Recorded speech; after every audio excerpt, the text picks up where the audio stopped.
Hello po mga kababayan, si Dante Maravillas. O kanina mga kababayan, yung ating Pangulong Bongbong Marcos sumarap sa sa interview ng Foreign Correspondents Association of the Philippines o FOCAP. Yan yung ating Pangulo. In-interview ng mga foreign correspondents ginanap sa Diamond Ballroom, Diamond Hotel, Manila. Napakagaling ng mga sagot ng ating Pangulo.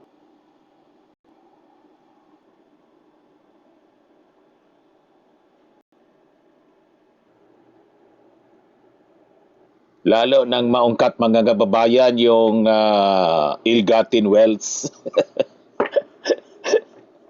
Hanggang ngayon, topic pa rin yung ill-gotten wealth mga kababayan. Napakatagal ng issue to. Pero mabuti na rin mga kababayan na naungkat ng mga foreign correspondents.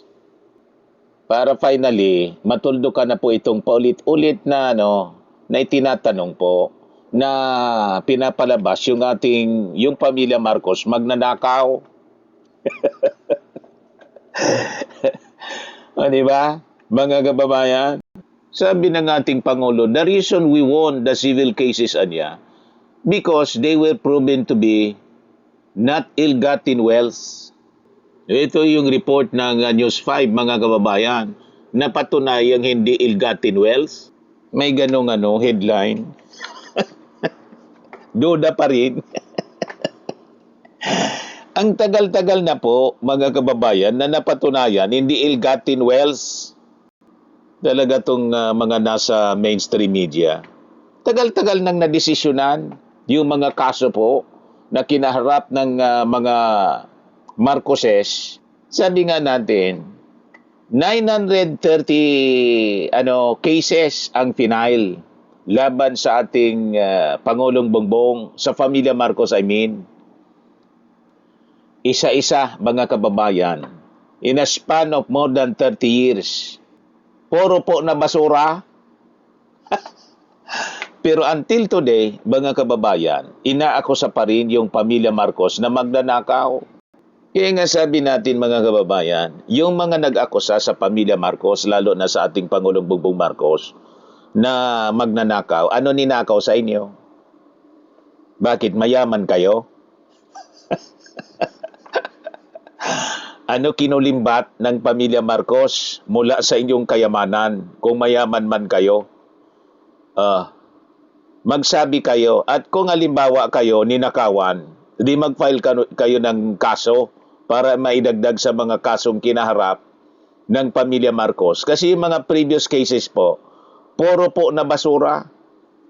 Di ba po? Tinanong uli ang ating Pangulo. Kaya sabi dito, binigyang diin ni President Bongbong Marcos na binasura ang civil cases laban sa kanyang pamilya dahil napatunayan umano nilang hindi ito ill-gotten wealth. Ito ang saad ng Pangulo nang matanong kung nasettle na ng kanyang pamilya ang estate tax mula rito. Samantala, aminado si President Marcos na nakaligtaan niya ang ilan sa kanyang duties bilang co-executor. Mas pinagatuunan umano niya ng pansin ang mga isyu ng bansa bilang Pangulo at ipinaubayan na rin umano niya ang pagtugon sa kasong ito sa kanyang mga abogado. Correct. Kasi naghari siya ng mga abogado, parang si Sara Duterte. Si Sara Duterte nga, hindi nag-attend sa mga kasong kinakarap niya. Di ba? Yung impeachment trial laban sa kanya, mas may panahon pa siyang samahan si Pulong sa grave threat na final laban sa kanyang kapatid. Pero yung kanyang kaso, impeachment, wala siyang panahon. May panahon sa tree planting. Kaya hindi pwede ninyong i-justify at sabihin bakit walang panahon yung ating Pangulo. Yung ating Pangulo busy sa kanyang trabaho. At least yung ating Pangulo busy sa kanyang trabaho. Si Sara nga, walang ginagawa pero hindi inaharap yung kaso.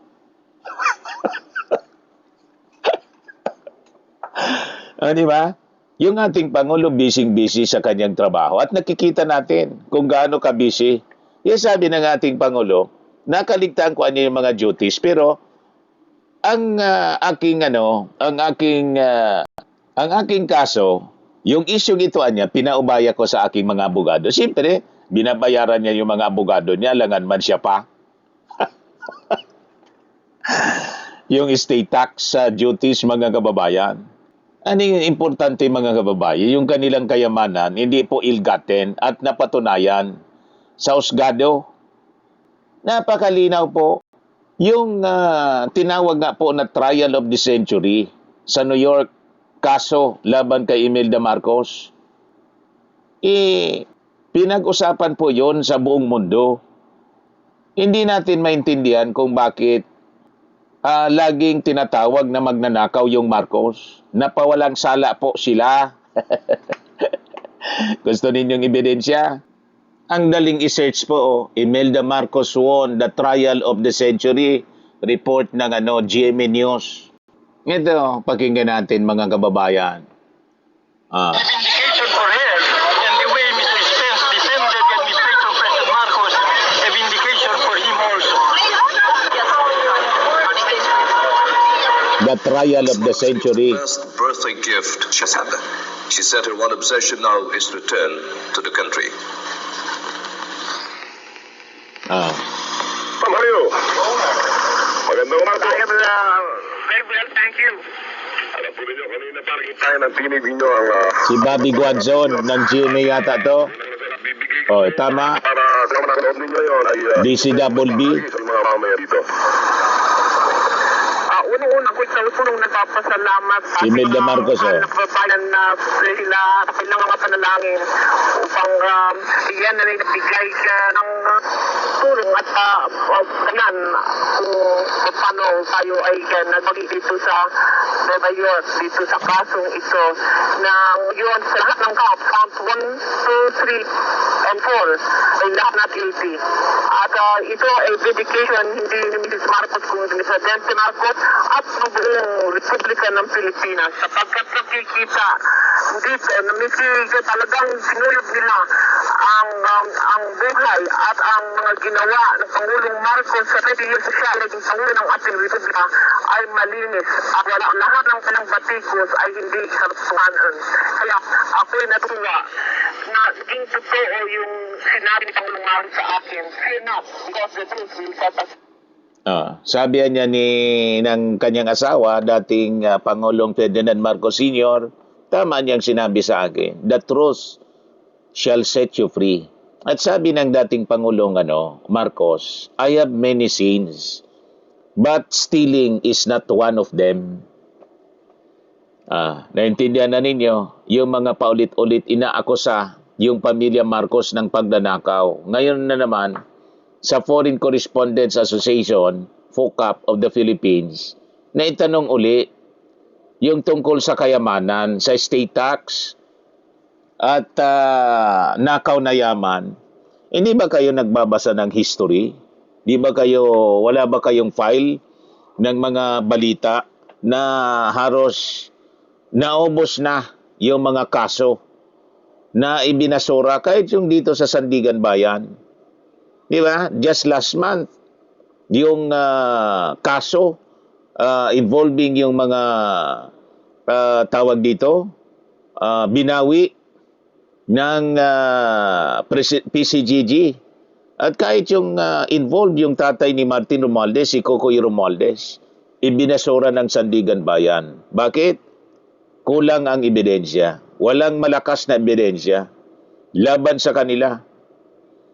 O, di ba? Ito, trial of the century, mga kababayan. Sa New York pa to. Maraming salamat sa mga kabayan.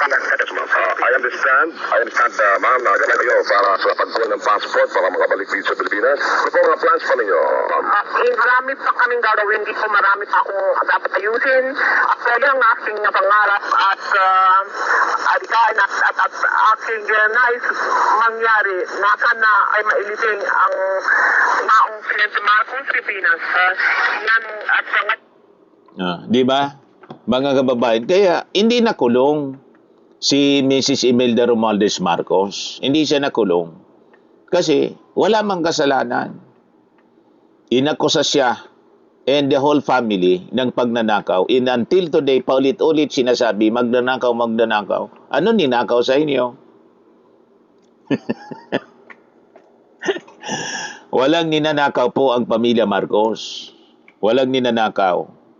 Kaya may moral ascendancy si President Bongbong Marcos na habulin yung mga magnanakaw sa gobyerno. Especially itong mga involved sa flood control scandal, mga kababayan. May moral ascendancy siya. May moral authority to fight corruption, mga kababayan, sa ating gobyerno. Kasi hindi sila involved sa corruption. Puro man lang kwento. Sabi ni Melvin Adolfo, so mali ang data ng Guinness World Book of World Record. Mali po, dapat kinoreksyon na nila. Yung sama sa pangalan ng pamilya Marcos na pinakang corrupt sa buong mundo, isa sa pinakang corrupt sa buong mundo, hindi yun updated noong mga panahon na inaakusa. Di ba? Yung mga tinambakan ng kaso ng pagnanakaw, corruption in ill-gotten. Pero nang nadesisyonan na po, hindi na in-update ng Guinness Book of World Record, kaya hindi po reliable ang mga information na pinapalabas nila kasi hindi man nila ina-update. Tama po, mga kababayan? Kaya itong mga nag-akusa sa ating Pangulong Bongbong Marcos until today, puro kayo fake news, puro kayo chismis, puro lang kayo haka-haka. Ito yung ebidensya. Okay po, malinaw ang ebidensya.